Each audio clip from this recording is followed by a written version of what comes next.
누구나 가슴속에 책 한 권은 있습니다. 사람은 누구나 책이라고 믿는 본격 책 읽고 글 쓰고 농담하는 방송 이 책 읽을 71회 지금 시작합니다. 이 책 읽을 71회를 녹음하고 있는 이번 주에는 정말 많은 일들이 있었습니다. 북미 정상회담, 지방선거, 월드컵 개막, 그리고 우리의 하드 시그널 시즌2도 끝이 났죠. 마지막 러브라인은 여러분 마음에 드셨나요? 한반도에도 그리고 청춘 남녀의 마음속에도 평화가 찾아오기를 기원하는 오늘도 중고로운, 아니 평화로운 여기는 이 책 읽을입니다. 안녕하세요. 저는 곰곰입니다. 그리고 이 책 읽을을 함께 진행할 분을 바로 모시도록 하겠습니다. 요즘 스페이스 오페라에 푹 빠져있는 분입니다. 부패한 민주주의와 훌륭한 독재자 사이에서 고민을 시작하게 될 샤샤님 나오셨습니다. 반갑습니다. 샤샤입니다. 반갑습니다. 안녕하세요. 이번에는 저희가 녹음하는 날짜랑 네. 방송하는 날짜 간격이 그렇게 길지 않아서 나름 시의성이 있는. 그렇겠네요. 네. 네. 근데 샤샤님 뭐지 하트 시그널 안 보셨다고요? 네, 어제 너무 피곤해서 그냥 잤어요. 네. 그래서 스포는 하지 않는 걸로 하겠습니다. 공고님이 보고 있냐고 문자를 보내셨길래 네. 스포하면 때리겠다고 답장을 했습니다. 그렇습니다. 저희는 청춘 남녀의 사랑을 응원하는 걸로. 아, 그럼요. 네. 그래서 요즘 그 스페이스 오페라에 푹 빠져 계신다고.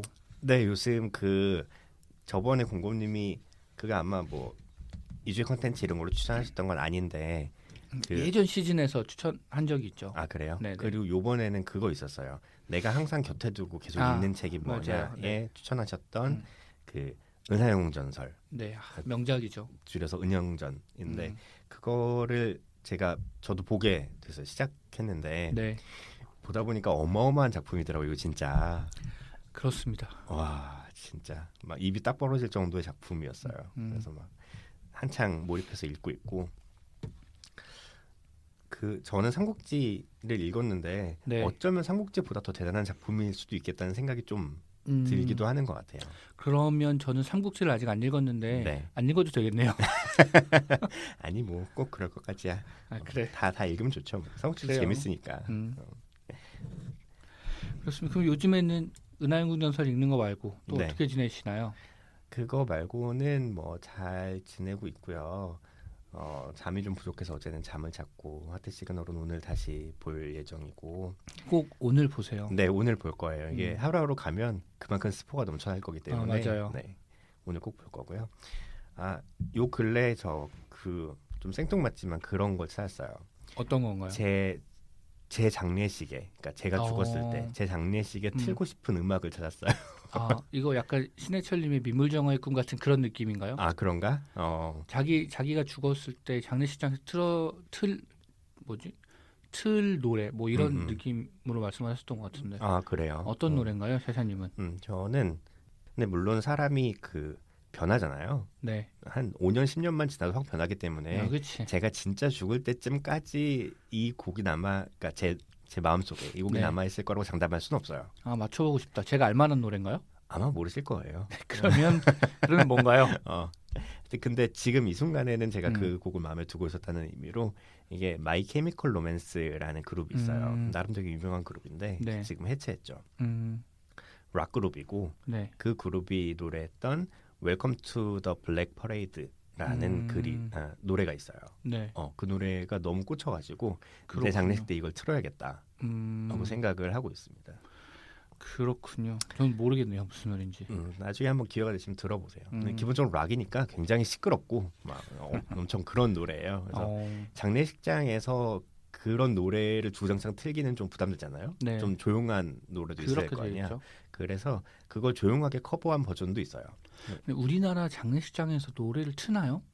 그러고 보니까 아닌 것 같기도 하다. 외국 장례식장 영화 같은 걸 보면 장면을 보면 음악 틀고 한 명씩 뭐 나가서 맞아요. 축사가 아니지 조사인가 이렇게 하고. 근데 우리나라는 절을 했던 것 같은데. 맞다. 우리나라 장례식장 그렇지. 1호실, 2호실 해가지고. 뭐 2호실에 틀면 되죠. 근데 들어보시면 알겠지만 이거를 어딘가에서 틀면 거기 있는 모든 공간에 다 울려 퍼질 만한 노래여서. 그래요? 락이에요 진짜. 엄청 시끄럽고 신나고 막 이런. 그때가 락이어서. 되면 스피커들도 성능이 좋아지지 않을까요? 아 그래 그 이호실에만 공간에만 딱. 들리는 스피커. 오래 하여튼 사셔야죠. 오래 살까요? 하여튼 저는 제 장례식이 좀 네. 침울하지 않았으면 좋겠어요. 좀 약간 욕심이겠지만 축제 같은 느낌이었으면 좋겠어요. 내가 간 거는 간 거고 나도 잘 갔고 남은 사람도 친하게 잘 살아야지. 이런 의미로 이걸 틀었으면 좋겠고 만약 조용한 부분이 필요하면 이거를 소피아 칼버그라는 여성분이 네. 커버하신 게 있어요. 그것도 되게 분위기가 좋거든요. 그건 좀 조용해요. 그걸 좀 틀고 마지막에는 오리지널 버전으로 틀면서 마무리. 같은 노래를 여러 번 들어야겠네요. 그렇겠네요. 그렇군요. 하여튼 그런 생각을 하면서 지냈어요. 장례식장에 틀고 싶은 노래라 그런 생각을 해본 적은 없었던 것 같아요. 그렇죠. 그렇군요. 공고님 어떻게 지내셨나요?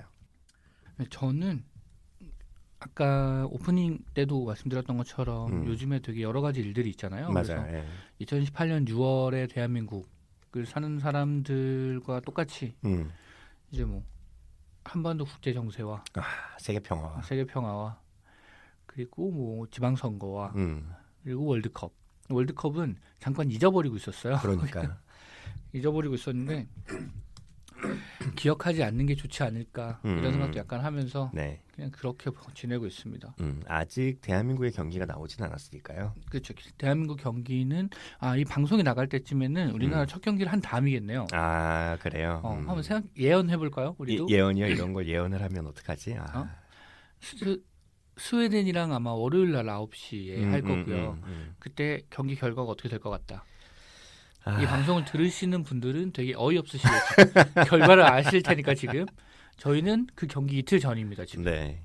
스웨덴이랑 저는 그냥 희망을 듬뿍 담아서 그래도 이브라이모비치도 안 나왔잖아요. 네네. 1대0 정도로 우리가 이기면 좋지 않을까? 너무 희망적인가? 그래. 어차피 우리가 뭘 맞춰서 상품 탈 것도 아니고 그래. 좋은 쪽으로 예측하는 그래. 걸로 기대하고 보는 걸로. 그래요. 전 보긴 볼 거거든요. 1대0 하셨으니까 저는 안 돼. 머릿속에서 자꾸 부정적인 숫자만 떠오르는데 부정적인 숫자가 떠오른 걸 좌우를 바꿔. 그럴까? 그러자. 저는 2대0 하겠습니다. 2대0 좋다. 그럼 처음 생각했던 게 0대2구나. 두 골 절대 못 넣을 것 같은데. 2대1 정도로 해 그럼. 아니야. 우리는 2대0으로 하겠습니다. 한 골 먹으면 여러 골 먹을 것 같아요. 그래 먹지 말자. 그래. 여러분 네. 경기 결과를 방송 때 함께 보는 걸로 하겠습니다. 네네. 잘 됐으면 좋겠네요. 그리고 샤샤님 오늘 하트 시그널 보시면 다 보시고 나서 저한테 문자 하나만 주세요. 다 봤다고? 봤다고. 나의 감상은 어땠다. 그래 이게 나 다 봤어요라고 문자를 보낼 수는 없을 거야. 아니야. 그게 한 문장으로 딱 나올 거야. 그래? 어떤 문장으로? 식으로든 한 문장으로 나올 거예요. 그렇군요. 그렇습니다. 근데 격한 감정을 동반하나 보다. 기대하고 있겠습니다. 사실 지난주에도 엄청났거든요. 지난주는 다들 아시겠지만 그 마지막에서 전주에 무슨 일이 있었냐면 모두 다 커플이 됐어요. 드디어 네 그쵸. 커플이 성사됐는데 모두를 멘붕에 빠뜨린 네 커플이었지. 맞아. 이렇게 될 거라고는 아무도 상상하지 못했던. 이번에 커플이 몇 개가 됐는지만 알려드릴까요? 아니요. 저리 가. 스포에 실패했다. 저리 가. 그렇습니다. 저희 하트 시그널 방송 이책이 글입니다. 네 그런가요? 하트 시그널 참 재밌었어요. 맞아요. 스페셜 방송 한 번 더 한다 그러더라고요. 그래요. 출연진들 모셔가지고 하나요? 그것까지는 모르겠어요. 자 그럼 이제 오늘의 책에 대한 얘기를 좀 해보겠습니다. 저희는 이책이 글이니까요. 그렇죠. 누군가는 저희가 하트 시그널을 얘기하는 것처럼 굉장히 신나서 이책이 글을 막 얘기할. 자, 저희 책은 오늘의 이 책은 제가 골랐죠. 참 저희 그 다운로드 수를 보잖아요.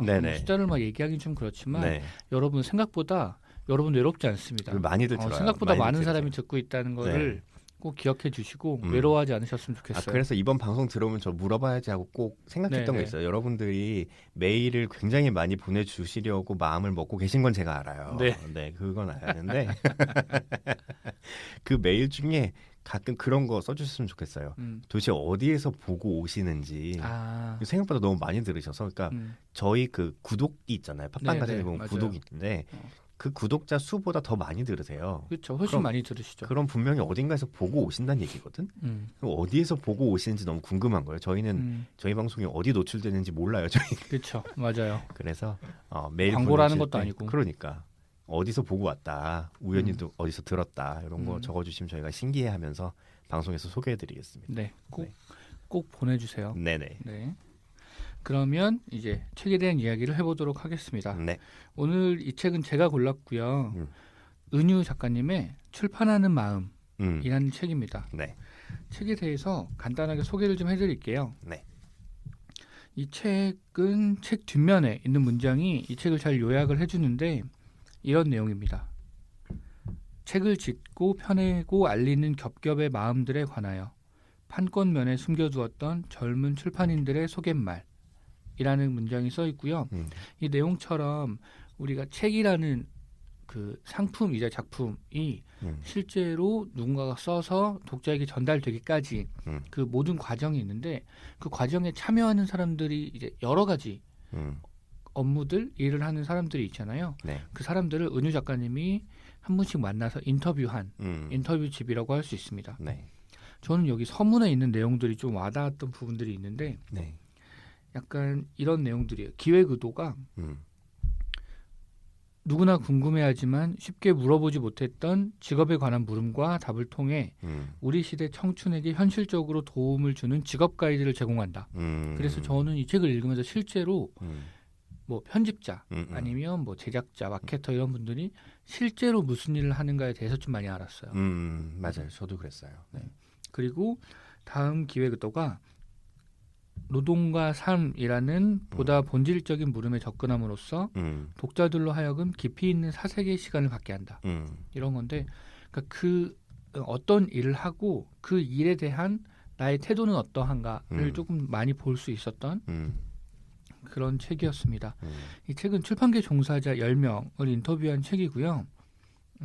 순서대로 보자면 직종은 문학편집자, 저자, 번역자, 인문편집자, 북디자이너, 출판 제작자, 출판 마케터, 온라인 서점 MD, 서점인 1인 출판사 대표입니다. 제가 이 책을 고른 이유는 이 책 읽으리 이제 책에 대한 방송이잖아요. 네. 그래서 실제 이 출판계 업계에 대한 궁금증이 좀 있었어요. 그리고 넓게 보면 사실 저희도 출판과 약간은 닿아 있는 일을 이제 회사에서 하고 있지만 네. 일반 단행본 그 업계에서 돌아가는 일은 잘 모르니까요.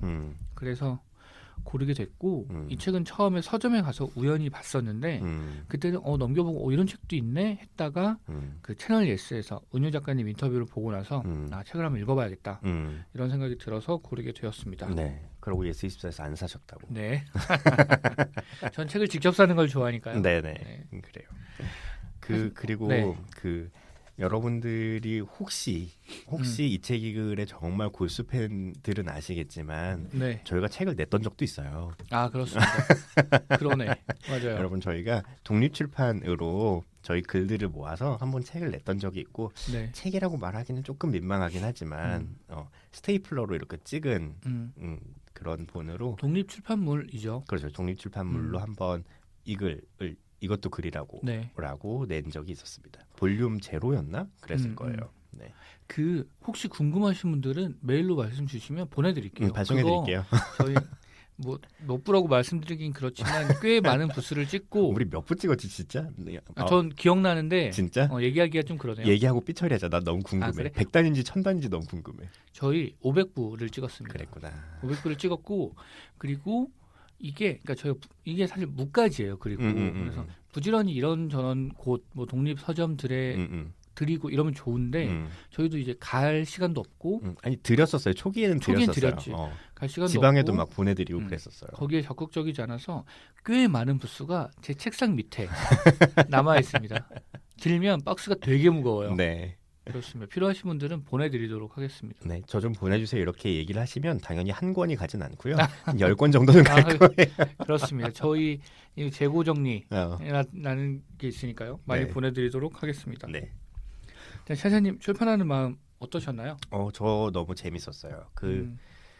뭐 이거는 그 각자의 취향이 또 다르니까 네. 그렇기도 할 텐데 저는 되게 오래간만에 진짜 그냥 재미있는 책이었던 것 같아요. 어떤 의미에서 그러냐면 원래 제가 그 아무 때나 책 읽는 걸 좋아하는 편이었거든요.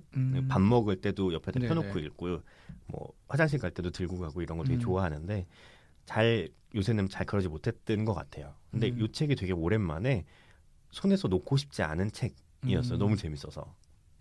어떤 면이 재미있으셨나요? 그거 정확히 모르겠어요. 저도 이걸 얘기하면서 왜 이렇게 재밌었지 싶었는데 뭐 일단은 인터뷰집이 갖는 그런 속성이 있었던 것 같고 그러니까 다음 사람이 소개되면 이 사람의 얘기는 뭘까가 너무 궁금한 거예요. 근데 제가 그 전 인터뷰집 공원이 계속 인터뷰집을 하고 계시기 때문에 그 전 인터뷰집이 이제 무슨 책인지 궁금하다 했잖아요.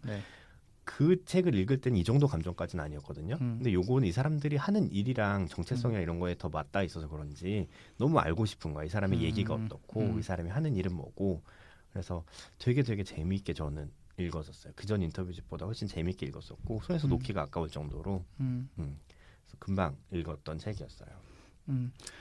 그렇습니다. 저도 이게 직업인들의 일 얘기라서 좀 재밌었던 것 같고 그리고 처음에는 그 직업업에 대해서 설명해 주는 책인 줄 알았어요. 인터뷰하면서. 근데 보니까 인터뷰를 하고 질문을 하고 그러면서 결국은 그 사람을 보여주는 인터뷰였던 것 같아요.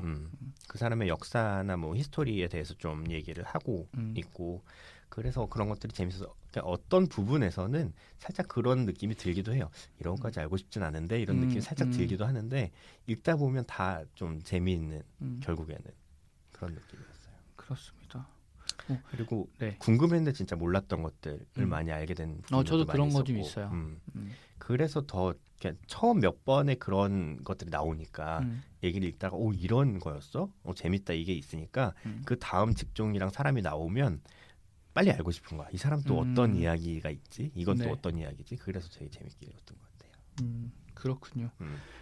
그리고 그 인터뷰가 끝난 다음에 만약에 뭐 편집자면 편집자가 되고 싶은 이들에게 건네는 그 인터뷰의 마음 해가지고 3가지 정도로 그 조언들이 맞아요. 있어요. 근데 그것도 좀 뭐랄까 도움이 되는 부분이었던 것 같아요. 실제로 그 업에 대해서 궁금하거나 그 업을 자기 일로 삼고 싶은 분들에게 그런 내용도 좀 좋았던 것 같습니다. 맞아요. 깔끔하게 정리해주는 느낌이 있었죠. 그리고 이게 어쨌든 출판은 컨텐츠를 다루는 일이고 그러다 보니까 저는 이 책을 다 보고 나서 그런 생각이 들었어요. 앞으로 무슨 일을 하든 간에 컨텐츠 업계에 있으려면 전방위로 문화기획자가 돼야겠구나 이런 생각이 좀 들었던 것 같아요. 맞아요. 여기서 아마 그 박알라딘 되게 유명하시잖아요. 박태근님. 그분도 나오는데 그분이 아마 하신 말씀이실 거예요. MD를 하고 있는데 MD뿐 아니라 이제 전반적인 문화기획자를 생각하고 있다. 뭐 이런 얘기를 하시면서 결국은 그런 것 같아요. 편집자 이제 책 내용이 얘기하면서 나오겠지만 편집자라고 얘기를 하더라도 편집자가 아주 뭐 좁게 얘기하면 교육 교정을 하는 사람까지도 좁혀질 수 있는데 그쵸. 사실 편집자의 역할이라고 하면 처음 원고를 발굴하는 것부터 시작해서 그 사람이랑 계약하고 어떻게 책을 만들 것인지 기획하고 저자에게 원고를 쪼고 그리고 실제 나오면 그걸 배열하고 배치하고 교육 교정을 해서 제작하고 후에 마케팅하는 것까지가 모두 편집자의 역할이라고 할 수 있거든요. 그렇게 생각해 보면 모든 걸 아우르는 문화기획의 역할을 하게 되는 거지. 그렇죠. 거기에서 그 컨텐츠를 글이 아니라 뭐 공연으로만 바꾸면 공연기획자가 되는 거고 그런 식이 되는 거죠. 그렇습니다. 여기 10가지 직업군이 나오잖아요. 물론 편집자는 이제 문학 입문 이런 식으로 나오기도 하지만 이 중에 제일 재밌었던 직업군은 어떤 직업군이었나요? 고르기가 되게 어려웠는데 사실 저 모든 직업에 하나씩 다 포인트를 적어놨어요. 재밌었던 포인트를 적어놨는데 공공님 하나만 딱 꼽자면 공공님 꼭 이런 질문을 하실 것만 같아서 뭐지 이거 뻔한 질문인가요? 아니야 이게 한국 사람 모두 좋아하니까요. 순위 매기는 걸 너무 좋아하기 때문에 그래서 하나만 딱 꼽아봤는데 둘 중에 굉장히 박빙이었어요. 둘 중에 박빙이었는데 그럼 둘을 꼽아볼까요? 1, 2? 결국 가장 인상적이었던 거는 북 디자이너. 북 디자이너가 가장 인상적이었고 표지를 만드시는 분이죠. 말하자면 내지 디자인도 하긴 하지만 북 디자이너가 가장 인상적이었고 그 다음으로 인상적이었던 거는 사소한 서점, 사적인 서점의 그 정지혜님이셨나? 그분이 인상적이었어요. 공모님 어떠셨어요? 저도 인상적인 부분이 많았는데 지금 제가 하고 있는 일이랑 비슷해서 인상적인 분도 있었고 그거 말고 사람으로서 좀 인상적이었던 그 분은 저도 두 분 꼽자면 근데 세사님이랑 달라요. 둘 다. 좋다. 그래 달라야 좋지. 한 명은 인문 편집자 이환희님이었고 그래요. 다른 분은 1인 출판사 대표 이정윤님. 그렇구나. 그렇습니다. 인문 편집자분은 어떤 점에서 그러셨나요? 저는 그러니까 편집자의 역할이나 고민들에 대해서 좀 많이 본 것 같고 그리고 사실 꽂혔던 이유는 이분이 인터뷰 제일 끝에 그 알림처럼 뭐라고 되어 있냐면 인터뷰를 할 때는 들녘이었나? 네네. 거기 계시다가 동력인가? 아무튼 동력인가 들녘인가에 계시다가 어크로스로 옮기셨다. 네. 근데 어크로스가 제가 약간 애정하는 출판사거든요.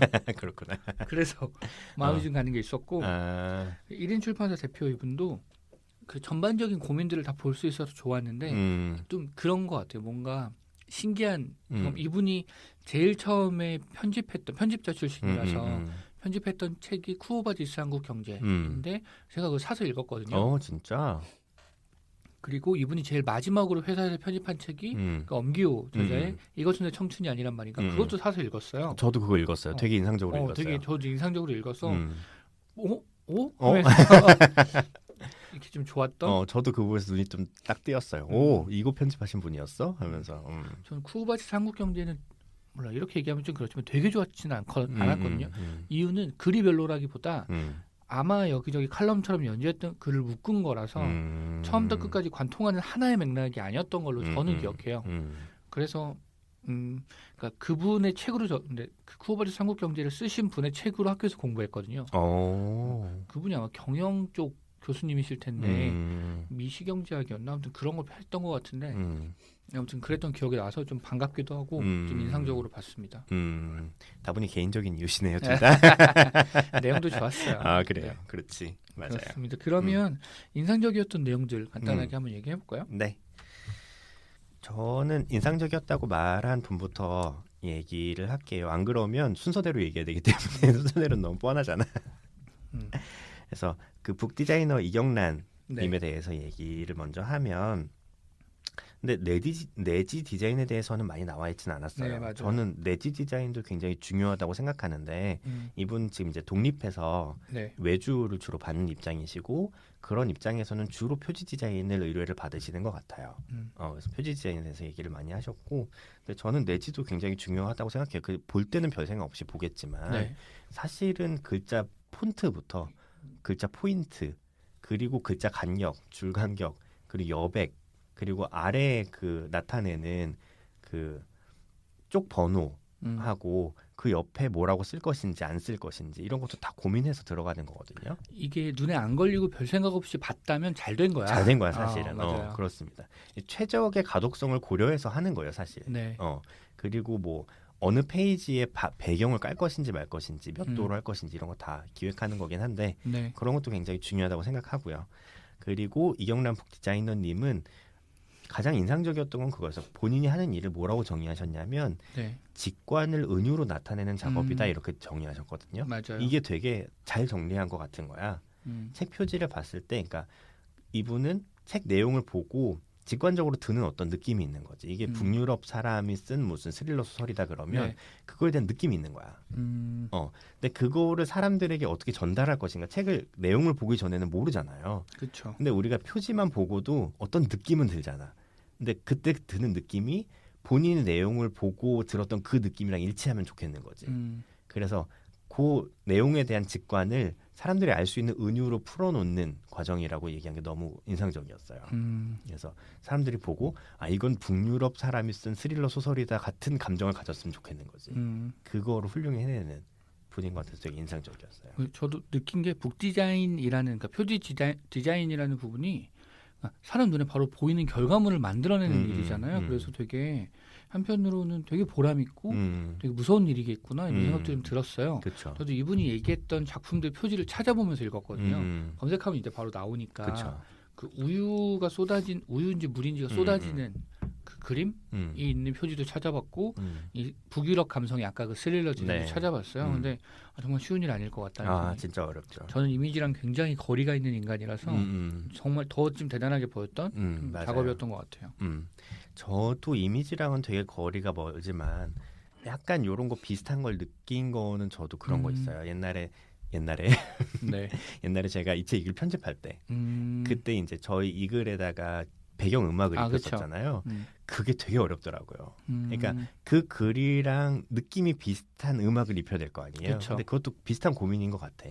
내가 이 글을 들으면서 들었던 감정이 있는데 그 감정이랑 비슷한 감정을 사람들에게 불러일으킬 수 있는 음악을 입히고 싶은 거야. 그게 되게 어렵더라고요. 찾기가. 약간. 여러분 그래서 저는 안 하고 있습니다. 이 얘기가 나올까 봐 좀 조심스러웠는데 그걸 지적하려고 한 건 아니었어요. 아니 괜찮아요. 뭐 안 하고 있는데 뭐. 그래 당당하지 뭐. 그래요. 그렇습니다. 저는 이 북디자이너 이경란 씨 인터뷰에서 제일 인상적이었던 부분은 이 부분이었어요.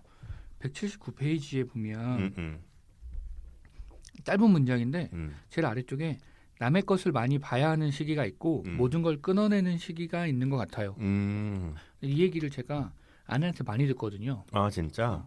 오빠 이제 그 다른 사람 글이나 이런 거 그만 보고 오빠가 그냥 좀 써.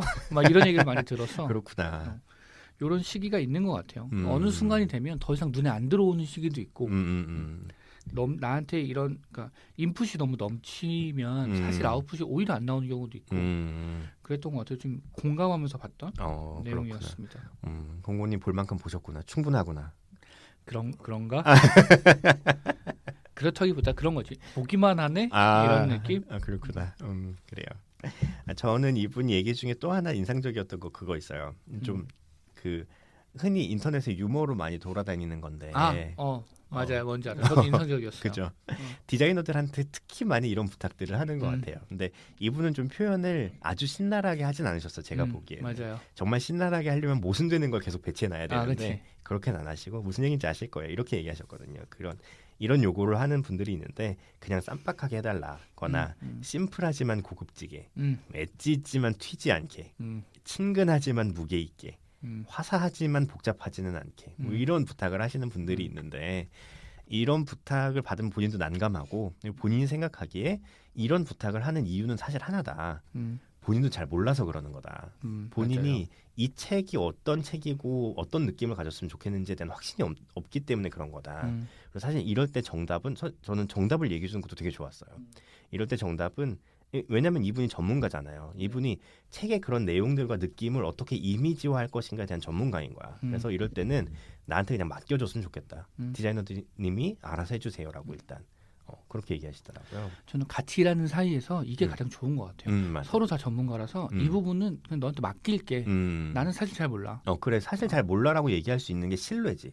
그렇지. 그런 게 되게 좋은 것 같아요. 맞아요. 이분 얘기 중에 그 전혀 생각하지 못했던 내용이 그런 거였어요. 표지션을 SNS에 올리는 것에 대한 디자이너의 마음. 사실 무례한 거라고 하시더라고요. 근데 그렇게 보는 경우가 종종 있는데 그것들을 보면서 그렇게 생각해 본 적이 없었거든요. 디자이너가 이거에 대해서 어떻게 생각할까 생각해 본 적이 없었는데 완성되지 않은 결과물을 그냥 강제로 오픈되는 디자이너에게 동의를 구하지 않고 오픈되는 경우도 있어서 그럴 때 되게 난감하다거나 당황스러울 때가 있다고 하셨는데 되게 좀 생각지 못한 지점이었던 것 같아요. 생각해 보면 그럴 것 같아요.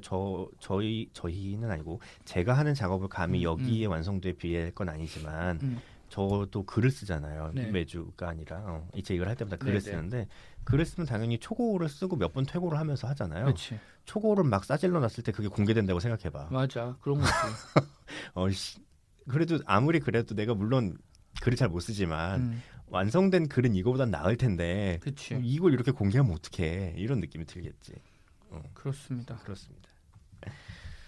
그래서 북디자이너 분 이게 되게 인상적이었고 이런 분한테 책 맡기면 되게 재밌을 것 같다는 생각이 좀 들었어요. 그리고 또 이분 말씀 중에 마지막으로 하나 더 얘기하고 싶은 건 뭐냐면 1인 출판 막 시작하는 사람들은 가능하면 전문 디자이너에게 맡겼으면 좋겠다. 그러니까 처음 책을 내는데 누가 봐도 이 사람 책 처음 냈구나. 이 출판사 책 처음 냈구나 라고 느껴지는 책이면 너무 슬플 것 같다. 그래. 근데 너무 동의가 됐어요. 맞아. 책 꼴이 참 중요한데 중요하죠. 그리고 처음부터 아마추어처럼 보이면 이미지를 회복하기 너무 어렵죠. 맞아요. 네. 그런 데서 돈을 좀 투자를 할 필요는 있는 것 같아요. 이미지가 네. 굉장히 중요하기 때문에. 그렇습니다. 네. 이제 곰곰님이 뽑으신 1위 분을 좀 얘기할까요? 너무 얘기를 많이 한 것 같아서 이분에 대해서.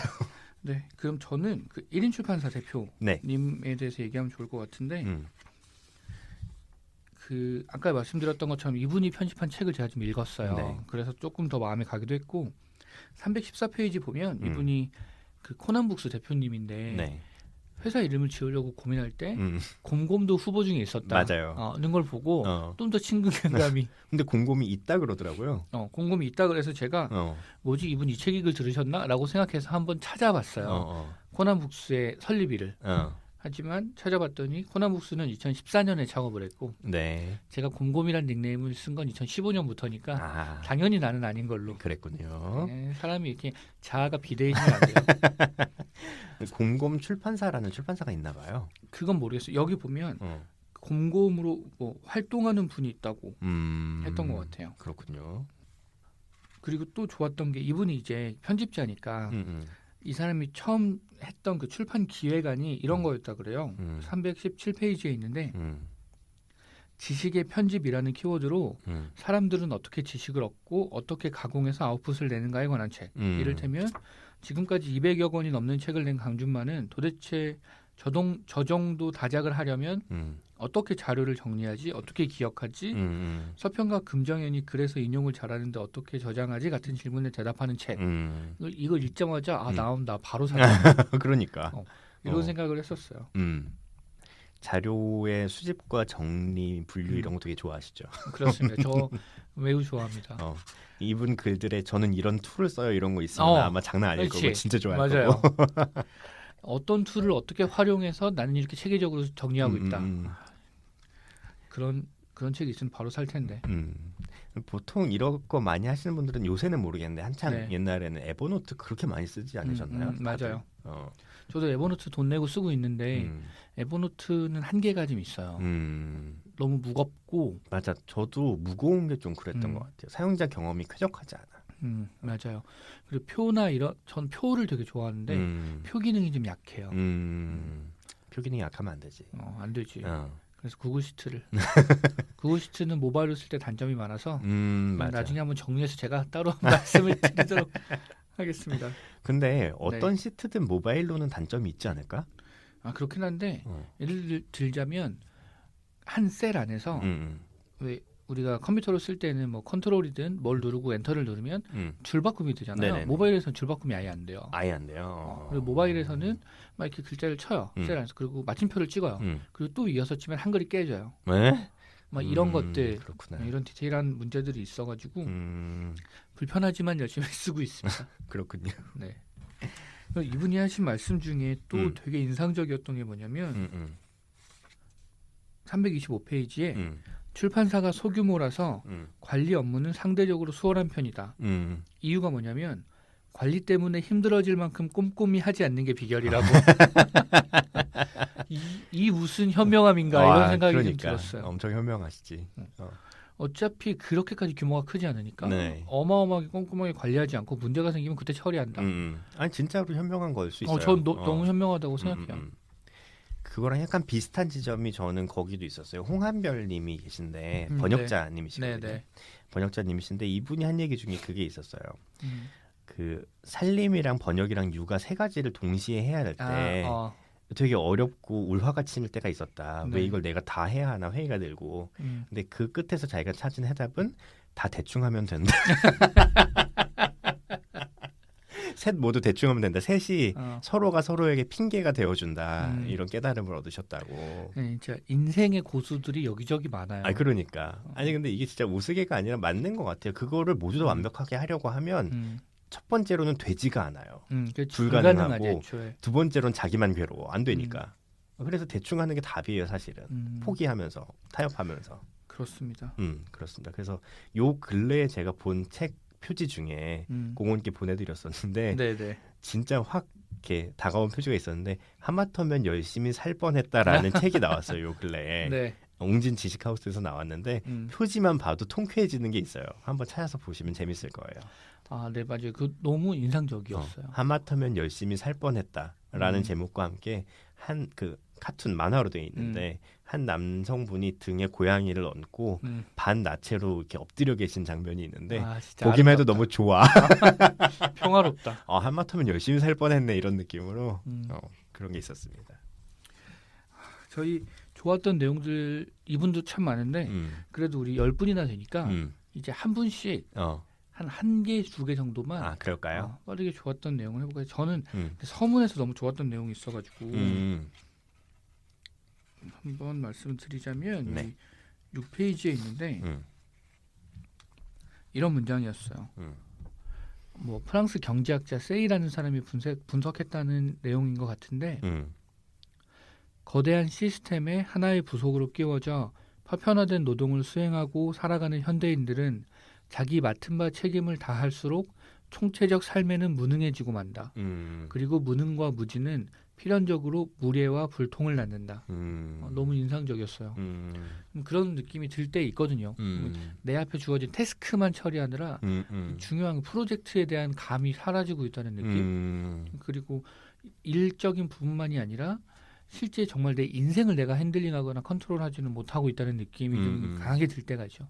그럴 때 좀 우울하고 그랬던 것 같습니다. 옛날에 김훈 선생님이 그렇게 얘기하신 적이 있었어요. 그 밥벌이의 지겨움이라는 산문집에서 얘기하신 건데 아마 그게 지금은 안 나오고 라면을 먹으면가 이걸로 바뀌어서 나온 걸로 알고 있는데 하여튼 거기에서 무슨 말씀을 하신 적이 있냐면 어떤 사람을 봤을 때 이 사람은 진짜 기자 같다. 이 사람은 무슨 일을 하는 사람 같다. 이렇게 생각할 수 있으면 그 사람은 그 일 때문에 망가진 사람이다. 이렇게 표현하신 적이 있어요. 온전한 사람은 그 사람을 봤을 때 이 사람이 무슨 일을 하는 사람인지 몰라야 정상인 거고 하나만 너무 열심히 해서 거기에만 특화된 사람은 사실은 일 때문에 망가진 사람이다 이렇게 표현하시는 적이 있었는데 그것도 인상적이었어요. 그러네요. 무슨 말인지 충분히 이해가 되는 것 같아요. 그런 걸 이렇게 쌈박하게 표현해내는 게 능력이겠죠. 작가의 능력. 그래, 맞아. 좋은 작가, 좋은 저자는 사람들이 누구나 알고 있지만 명확하게 정의하지 못하는 걸 명료한 문장으로 정리하는 사람들이죠. 그게 대단한 것 같아요, 진짜. 그렇습니다. 그럼 저는 그 처음에 나오는 문화편집자 김민정님 읽으면서 인상적이었던 거 잠깐 얘기 드릴게요. 서점에 가는 거 되게 좋아하거든요. 공호님도 그러시겠지만 서점에 가는 거 되게 좋아하고 그리고 사실은 서가를 이렇게 보기보다는 그 평대라고 말하는 데를 이렇게 뒤적뒤적하는 걸 너무 좋아해요. 근데 그게 왜 그런지를 잘 몰랐거든요. 근데 이분의 인터뷰를 보면서 그걸 알았어요. 내가 평대를 뒤적이는 걸 좋아하는 이유가 이것 때문이구나라는 걸 알았는데 그 거기서 편집자들이 말하고 있는 거야 사실은 그 평대에서 그 책의 외형으로 그러니까 책의 두께나 판형이나 내지 색깔이나 내지의 그런 종이 두께나 질감이나 혹은 뭐 유광인지 무광인지 뭐 박이 있는지 없는지를 총체적으로 폰트랑 제목까지 해서 이게 이런 책이에요라고 나한테 직관적으로 얘기를 하고 있는 거야 계속. 그걸 보는 게 너무 재미있는 거예요. 그리고 실제로 들춰봤을 때 거기서 받았던 느낌이랑 맞는 책인지를 확인하는 것도 너무 재밌고 맞아요. 그런 게 재밌어서 내가 서점 가는 걸 좋아하는구나라는 걸 알게 됐어요. 이분 인터뷰를 읽고. 그렇군요. 저도 이 문학 편집자 김민정님 인터뷰에서 저는 사실 제일 인상적이었던 부분은 이거였어요. 첫 직장에 대한 얘기였는데 IMF 직격탄 세대라서 뭘 가리고 빼고 할 겨를이 없었다. 그래서 취업 의뢰가 온 잡지사 기자로 덜컥 취직을 했는데 편집장이자 사수였던 사람이 소설가 박민규였다. 그러니까. 이래도 되나? 이거 너무한 거 아닌가 약간? 맞아. 이걸 이렇게 그냥 자연스럽게 얘기해도 될 만한 일인가? 뭐 이런 느낌? 박민규 작가님 양력 읽다 보면 그 왜 광고 기획사에서 카피라이터로 일하셨다가 후에 잡지사에서 편집장으로 일했다가 뭐 소설가가 됐다 이런 얘기를 읽은 적은 있거든요. 갑자기 그게 생각이 나는 거예요. 그때 만난 게 김민정님이셨어? 이러면서. 그러니까요. 참 이게 그래 이렇게 그 첫 직장이든 아니면 뭐 처음이 꼭 아니더라도 누군가 자기를 끌어주는 사람을 만나는 건 중요한 것 같아요. 중요하죠. 어떤 면으로든 그러니까 사람이 처음부터 자기가 모든 그 앞으로의 미래나 커리어를 세팅하고 가는 게 아니잖아요. 우연이나 필연들이 쌓여서 가는 건데 그 분기마다 귀인들을 만나는 거죠. 그렇지. 그런 게 좀 되게 신기하다. 이런 생각을 좀 했습니다. 얘기 나온 김에 잠깐 딴 얘기하면 음. 그 광고 기획자 시절에 박민규님이 만드신 카피 중에 네. 되게 유명한 게 있어요. 뭔가요? 그 왕입니다요라는 카피를 박민규님이 만드셨다고. 진짜? 왕뚜껑 그 라면에 그 카피를 만드셨다고 합니다. 그렇군요. 네. 저 이제 시간이 많이 없으니까 이분에 대해서 하나 더 얘기하고 싶지만 넘어가는 걸로. 네. 다른 분들도 아직 많으니까요. 다뤄지지 않은 분들을, 네. 얘기 나오지 않는 분들을. 그 다음이 이제 그 너구리 김경희님 저자의 마음이고요. 이분 혹시 뭐 인상적인 부분 있으셨나요? 이분이 이제 회사가 싫어서라는 거를 집필하신 분이셨는데 네. 저는 인상적인 거 그거 있었어요. 69페이지에 글을 쓰는 거에 대해서 얘기를 하셨는데 네. 딱 이렇게 얘기하셨어요. 직접 경험한 것 중에서 어떤 감정의 선을 넘어갔던 것들은 확실히 잘 써진다. 이런 얘기를 하신 부분이 있었어요. 근데 이거 저도 글을 쓰면서 많이 공감하게 되는 것 같아요. 그러니까 사실은 내가 잘 느끼지는 못하겠는데 알고는 있고 그래서 상상해서 쓰면 힘이 떨어져.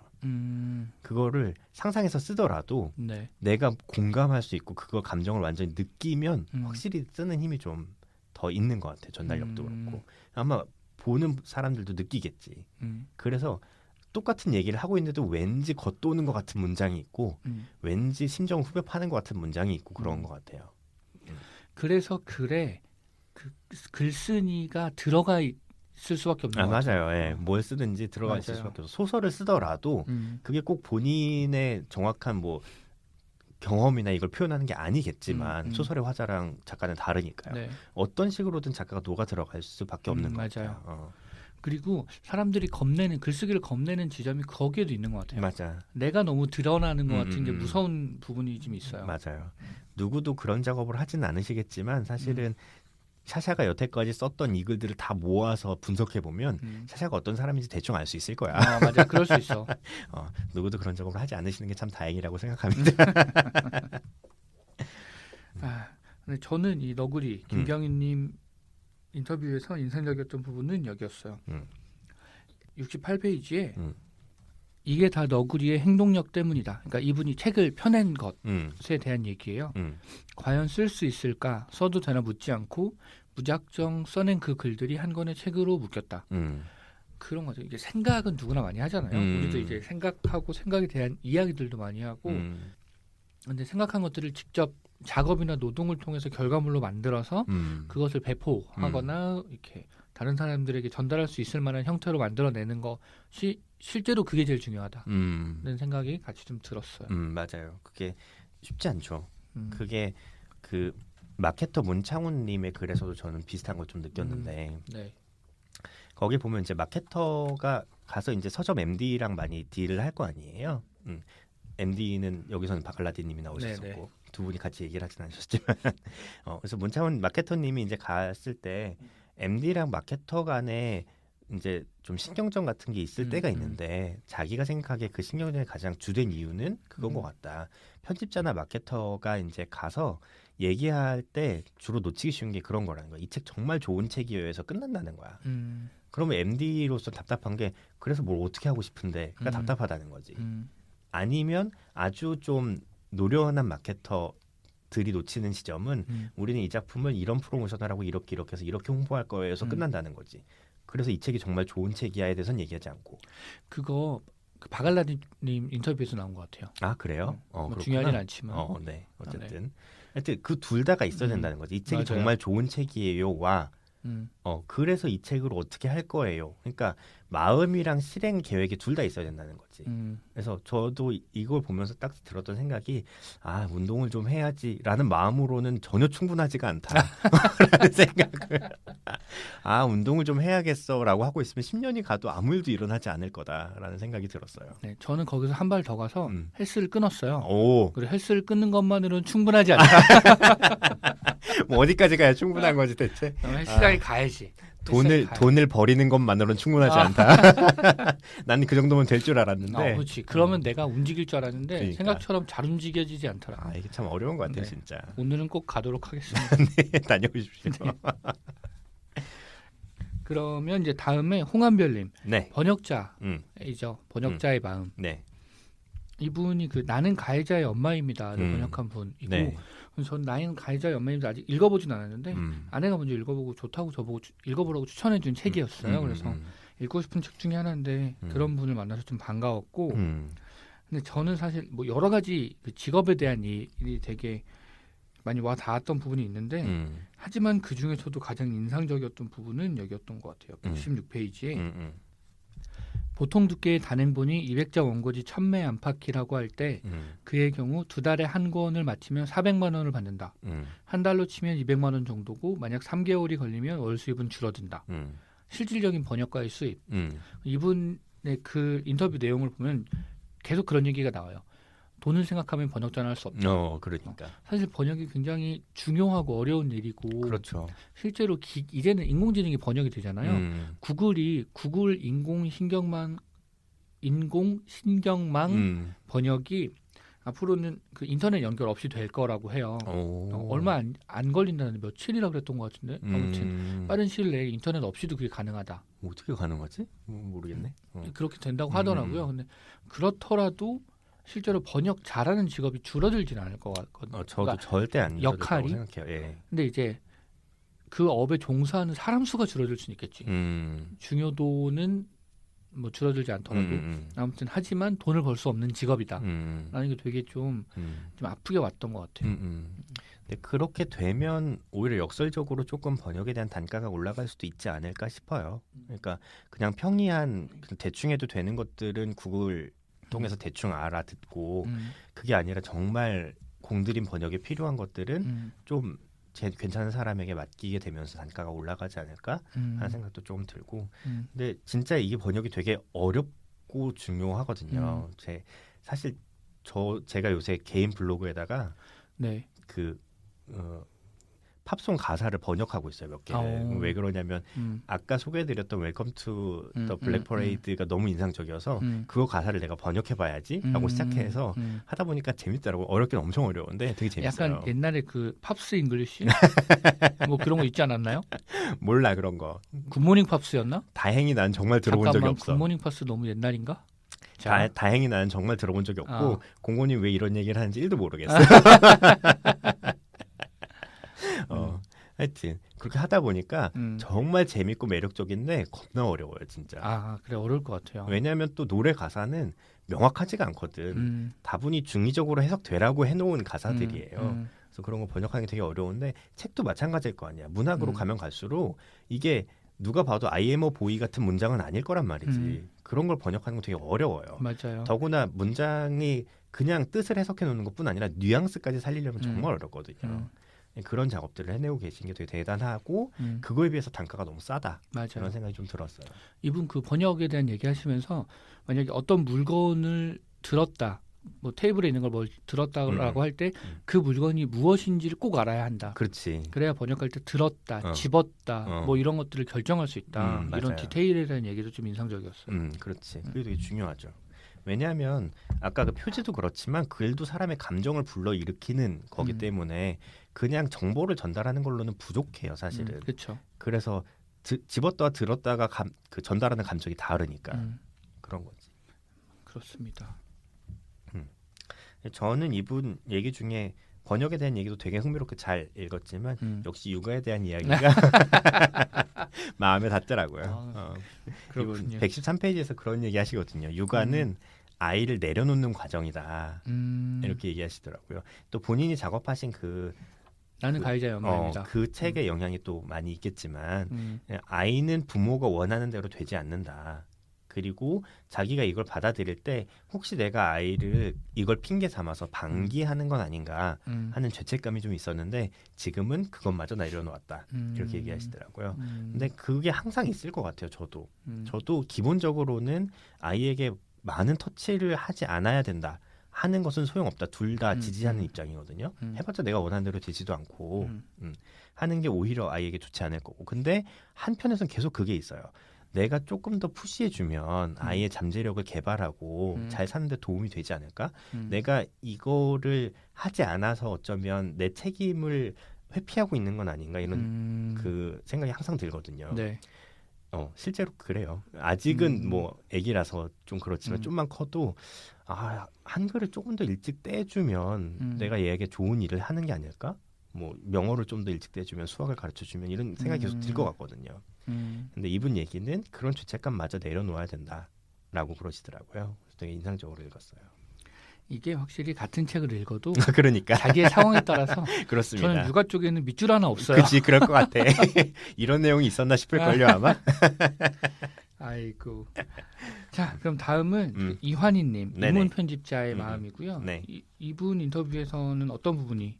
이분도 되게 인상적인 거 많았는데 처음에는 일단 편집자는 체력이 약해도 될 거라고 생각하지만 오해다. 뇌가 육체의 일부다.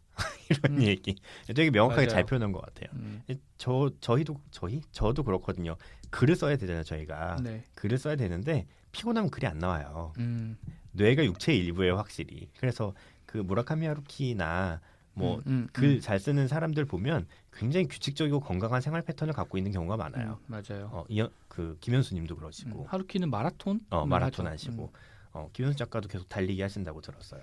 그런 식으로 이제 육체를 잘 단련을 해야 글도 쓸 수 있고 여러 가지 작업들을 할 수 있다. 이런 거 되게 인상적이었고 또 하나는 그거 있어요. 그 편집자한테 건네는 조언 중에 편집자가 되고 싶은 사람한테 건네는 조언 중에 어떤 직장에 다니든 상처받는 것들은 예산 일이다.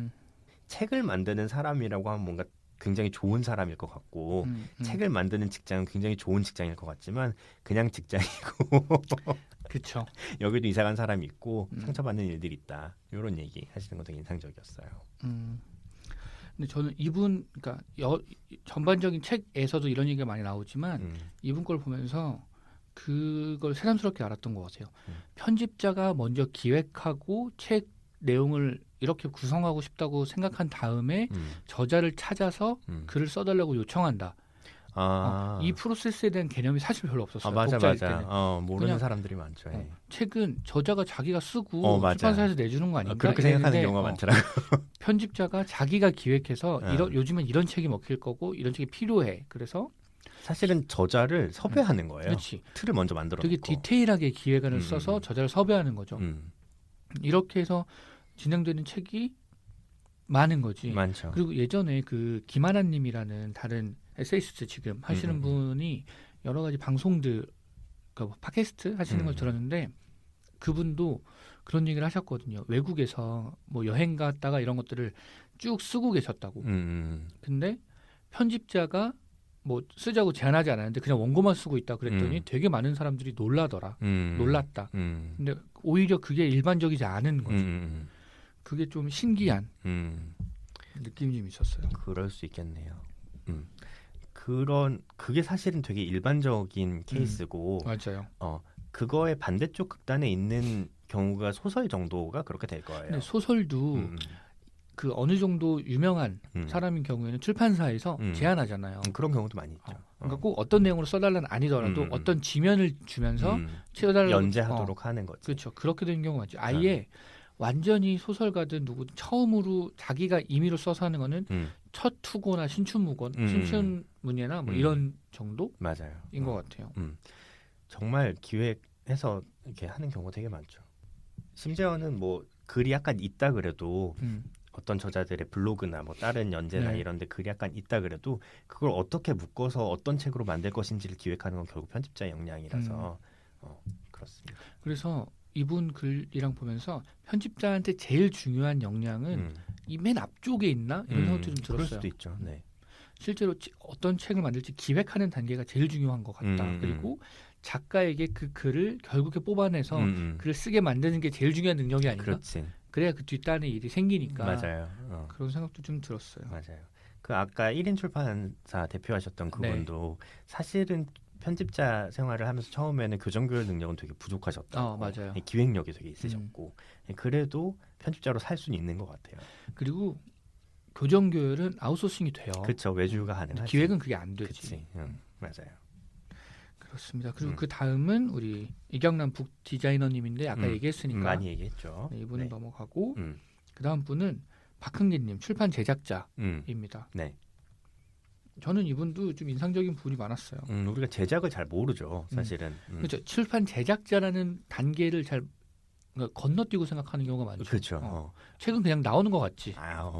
제작이 진짜 중요하고 어렵죠. 그렇습니다. 네. 저는 이분 글 읽으면서 어떤 느낌이 많이 들었냐면 또 이게 힘든 직업이라는 느낌이 들었고, 그리고 아직 출판은 얼굴 보고 얘기해야 되는 그 정도 단계의 비즈니스구나. 출판계가, 업계가. 뒤쪽에 마케터님의 얘기에서도 그 부분이 맥락이 좀 이어지는 부분이 있는데 어쨌든 이분도 실제 현장에서는 되도록 얼굴을 맞대고 얘기하는 게 중요하다. 이렇게 얘기하시더라고요. 그러니까 그게 중요하지 않다거나 의미가 없다는 게 아니고 어쨌든 아직 그 단계이구나. 이런 느낌이 좀 많이 들었어요. 출판계가 조금 그러니까 그런 생각이 드는 지점들이 있죠. 저는 이게 출판계의 그냥 특수성인가 아니면 조금 개선해야 될 점인가가 헷갈리는 지점이 그런 게 있어요. 출판은 기본적으로 위탁 판매를 하거든요. 서점에. 그렇죠. 그게 그냥 책이니까 어쩔 수 없이 당연히 그래야 되는 건지 아니면 좀 바꿔야 되는 건지가 좀 헷갈리는 것 같아요. 다른 데서는 일반적이지는 않거든요. 다른 상품에 대해서는.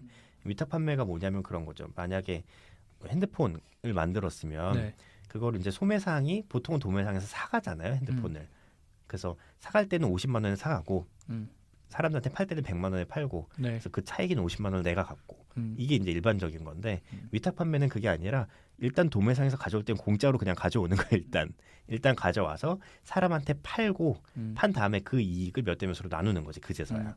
이게 위탁 판매의 개념인데 사실 여기서 출판계에 되게 큰 리스크가 반품이죠. 그죠. 거기에서 이제 막 100부를 떼왔는데 사실 팔아보니까 안 팔려. 그래서 99부는 반품했어 그냥. 이렇게 되면 출판사 입장에서는 100부가 나갈 거라고 생각하고 매출을 계획했는데 그게 고스란히 다 그냥 부담으로 떠안게 되는 그쵸. 거지. 훼손된 채 반품되는 것도 많고. 그런 것도 많고. 그래서 이런 것들이 약간 헛갈리는데 출판계 좀 특수한 지점이긴 한 것 같아요. 맞아요. 그리고 이분 그 192페이지에 그런 내용이 있어요. 제작자 모임에서 뭐 어떤 분이 아이디어를 내서 책에는 예전에 이제 책 표지랑 본문 사이에 면지가 앞뒤로 2장씩 들어갔는데 꼭 그럴 필요 있냐? 그래서 한 장으로 줄였더니 1년에 5천만 원을 절약했다. 이거 보면서도 그러니까 그런 거지. 원래 꼭 그래야만 하는 일은 없는 거. 그렇죠. 없지 사실. 관례이거나 관습적으로 하는데 꼭 그래야 하는 일은 없다. 이거 되게 좀 중요하게 봤던 내용이었어요. 맞아요. 근데 관례나 관습적으로 하는 거에는 뭐 대부분은 사실은 이유가 있긴 있어요. 그래서 그거를 없애보면 이게 이래서 이랬구나라고 깨닫게 되는 경우도 있는데 간혹 아닌 경우들도 있어요. 그래서 그 이유가 시대나 환경에 따라서 바뀔 수 있는 거지. 그런 거지. 그래서 이유를 알아야 바꿀 수 있는 거죠. 맞아.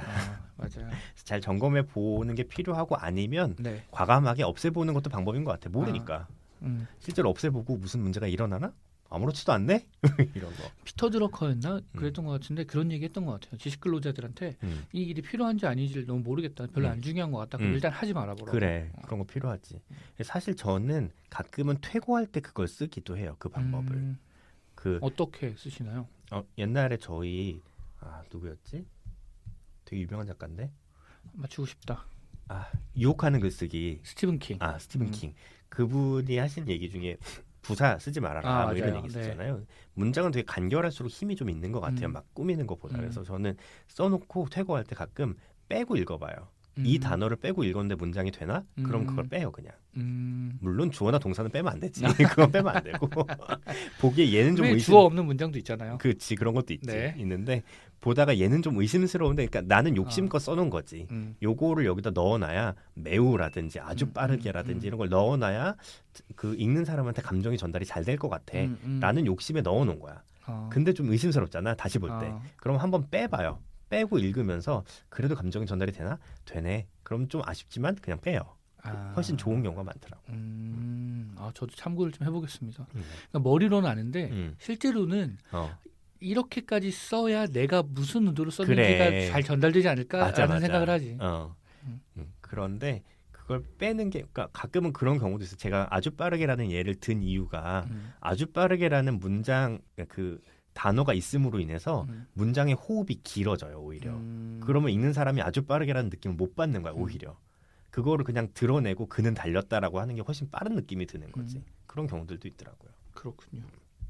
이분 얘기 중에 출판 제작 파트에는 이제 후배가 많지 않다는 얘기가 있어요. 출판은 사양 산업일까요? 그러니까 이분이 얘기하시는 건 이제 종이책 출판인데 왜냐면 제작하려면 이분이 하시는 건 종이책 제작이니까. 네. 종이책 제작이 사양 산업인가? 옛날에 비해서 물량은 확실히 줄어드는 것 같아요. 근데 사양 산업이라는 게 줄어들어서 언젠가 없어질 산업이라는 얘기로 하는 거면 그건 아니라고 생각해요. 종이책에 대한 수요는 계속 있을 거고 절대 없어지진 않을 거라고 생각합니다. 결국에 이런 문제들은 대부분 정의에 따라서 다른 것 같아요. 출판이라는 업을 어떻게 정의할 거냐.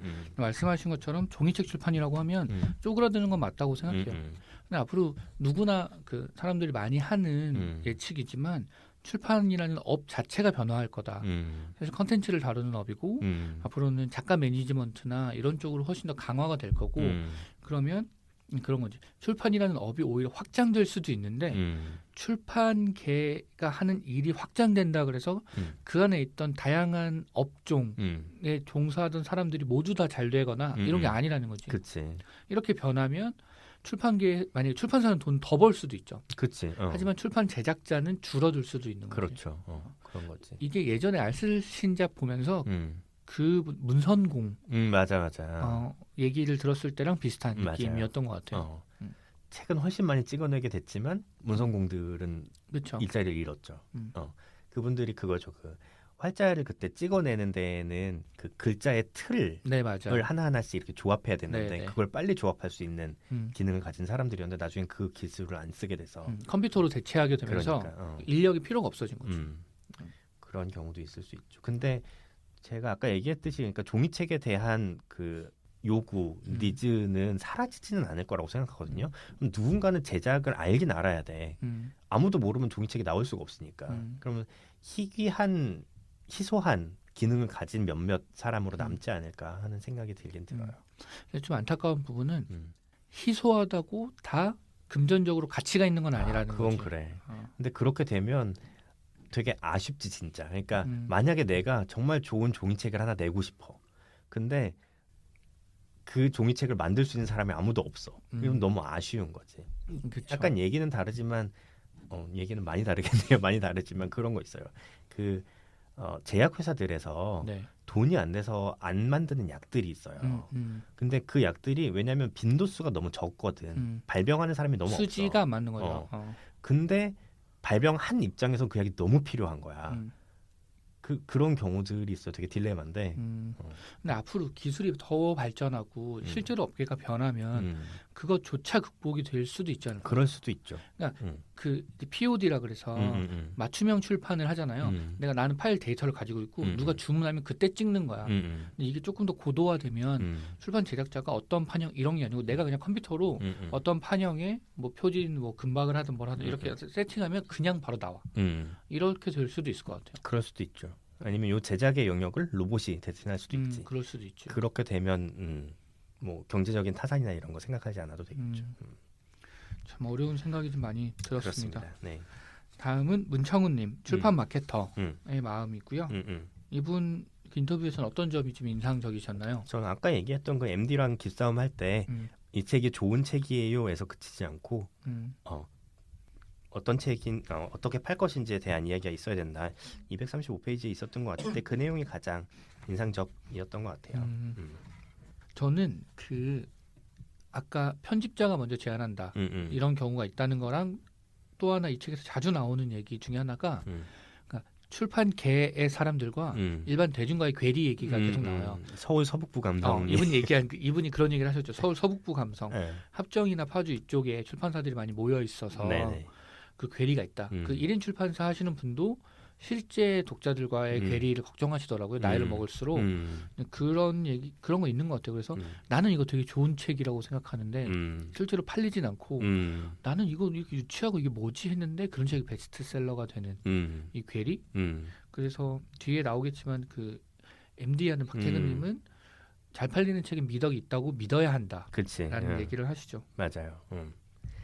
이거랑 저는 이분이 생각한 마케터의 역할, 마케터의 업에 대한 정의가 저는 명료하게 맞는 것 같은데 같은 취향으로 모여 있는 사람을 찾아내고 그들에게 책을 알리는 일을 하는 게 마케터다. 그러니까 사람을 모으는 게 아니고 모여 있는 사람을 찾아내는 게 일이다. 근데 이거는 요즘 세상은 이미 이렇게 된 것 같아요. 맞아요. 사람들은 자기들이 좋아하거나 이게 꼭 어떤 커뮤니티로 모여 있지 않아도 같은 취향을 공유하는 사람들이 어떤가에 모여 있어요. 그러면 그 사람들을 찾아내서 그 사람들이 좋아할 만한 것을 제안하는 일이 되는 그런 것 같아요. 그래서 저는 덕후가 일을 잘하는 세상이 되는 것 같아요. 그래요. 그 사람은 이미 그 모여 있는 곳의 일원이라서 그런 것 같거든요. 맞아. 약간 넷플릭스는 저는 거기서 한 발 더 나가는 거라고 생각하는데 네. 넷플릭스가 그런 얘기 한 적 있어요. 넷플릭스가 데이터 분석으로 되게 유명한 회사잖아요. 그 사용자 취향 네. 분석하는 거 되게 유명한 회사인데 언젠가 그런 얘기 한 적 있어요.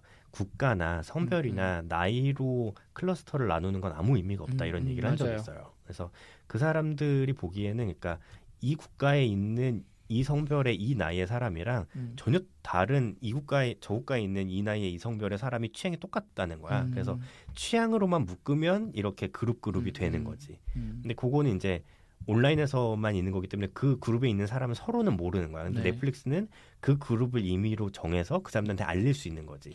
그래. 너희는 사실 이런 그룹이고 이런 컨텐츠를 좋아해라고 알릴 수 있는 거지. 넷플릭스는 사실 데이터 분석 회사에 가깝죠. 그러니까 대단하죠. 그렇습니다. 샤샤님은 어떤 부분이 좀 인상적이셨나요? 마케터 이거 아까 얘기했지. 네는 자, 네. 그럼 다음 온라인 서점 MD 네. 박태근님.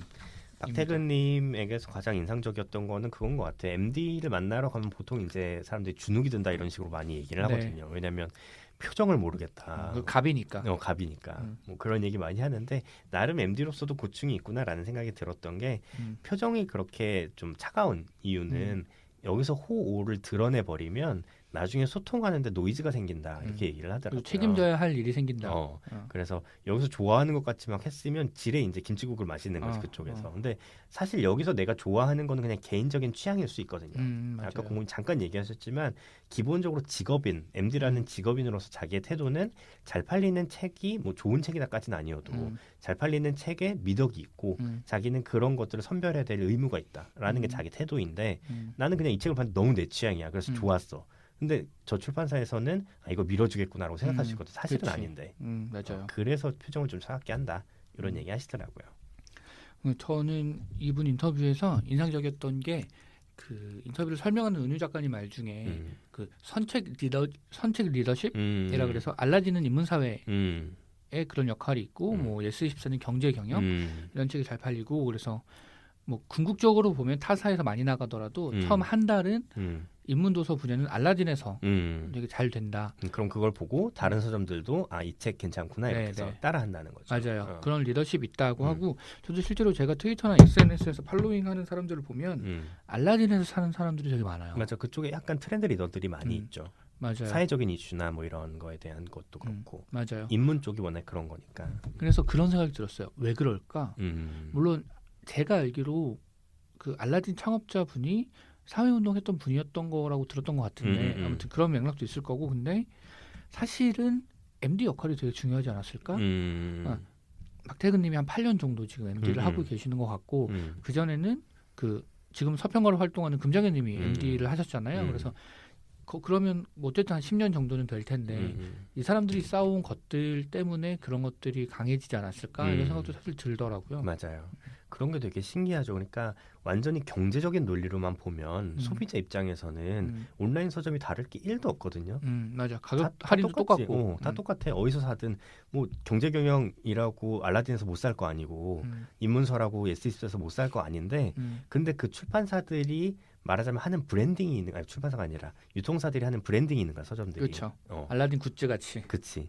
그런 브랜딩을 보면 이제 사람들의 이미지가 굳혀지는 거지. 그래서 왠지 나는 알라딘이 좋아. 내 성향에는 맞아. 이렇게 되는 거지.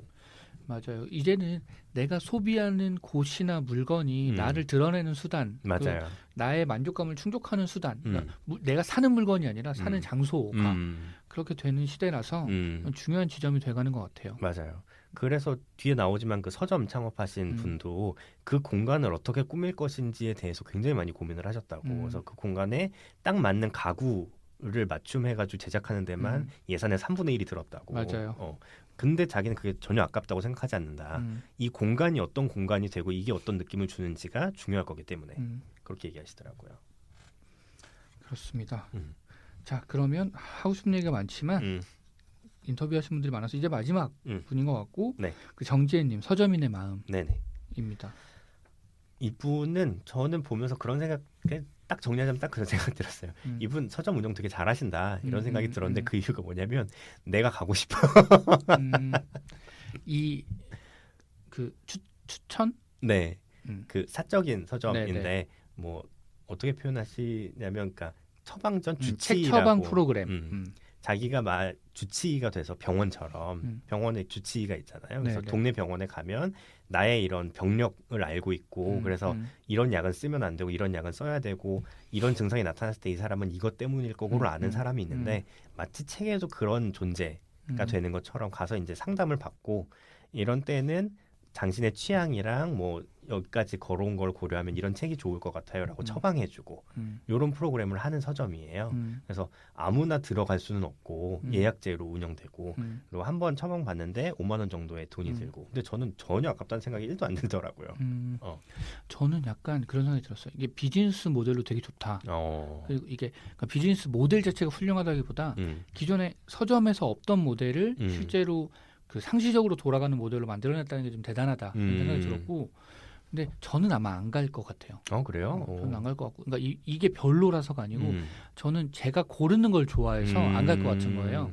그리고 이제 이분은 본인 브랜딩이 조금 더 되면 훨씬 더 잘 되겠다.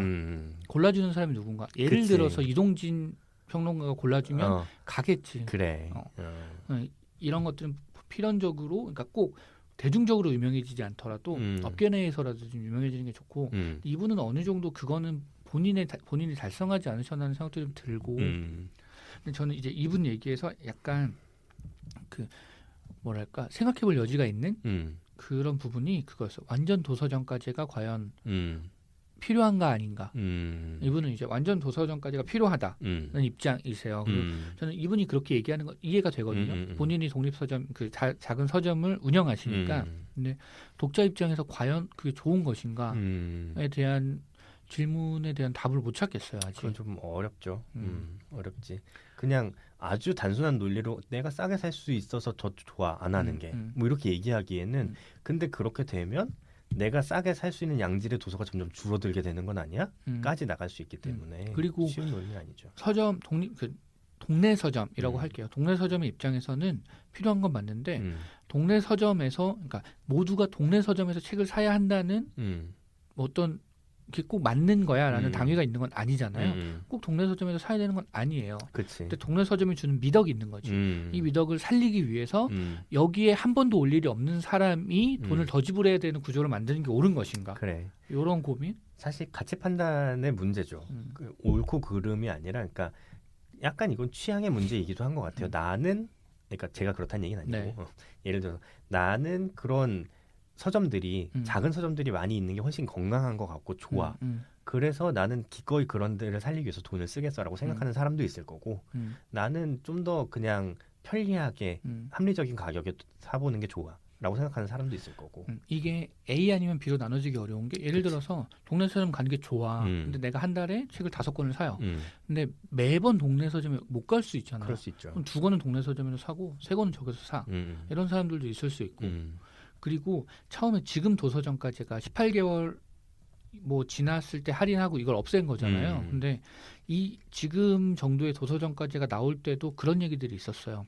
애초에 책이 10% 할인, 그 이상의 할인을 전제로 책값을 정하기 때문에 맞아요. 이 도서점까지 그러니까 완전히 아니더라도 지금의 도서점까지가 도입되면 책값에 거품이 빠질 거다.